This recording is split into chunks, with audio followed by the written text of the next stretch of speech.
Welcome the our channel. Today we how to disable RedTrack redirect tracking, beginner guide step by step clearly. First, log in to your RedTrack account. Navigate to the dashboard. Locate the settings icon in the upper right corner.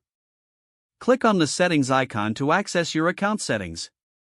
In the settings menu, find the tracking section. Click on the tracking section to expand the options. Look for the redirect tracking option within this section. To disable it, toggle the switch from on to off.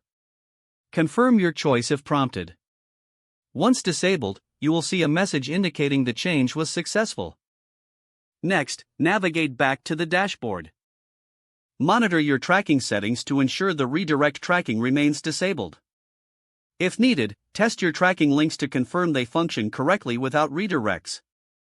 Remember to revisit your settings periodically to ensure optimal tracking performance. If the page does not load, refresh the browser or try again in a private or incognito window. Make sure you are using the correct email address, then retype it carefully to avoid small typos. If your password is not accepted, use the reset option and create a new strong password you can remember.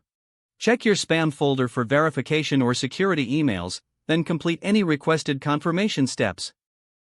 Enable two-factor authentication if available to improve account security and reduce unauthorized access risk. After signing in, review your profile details so your contact information and settings are accurate and current. If you see an error message, note it down and try again after restarting your device and internet connection. Log out when you finish, especially on shared devices, to keep your account and payment information secure. If the page does not load, refresh the browser or try again in a private or incognito window. Make sure you are using the correct email address, then retype it carefully to avoid small typos. If your password is not accepted, use the reset option and create a new strong password you can remember. Check your spam folder for verification or security emails, then complete any requested confirmation steps. Enable two-factor authentication if available to improve account security and reduce unauthorized access risk. After signing in, review your profile details so your contact information and settings are accurate and current. If you see an error message, note it down and try again after restarting your device and internet connection.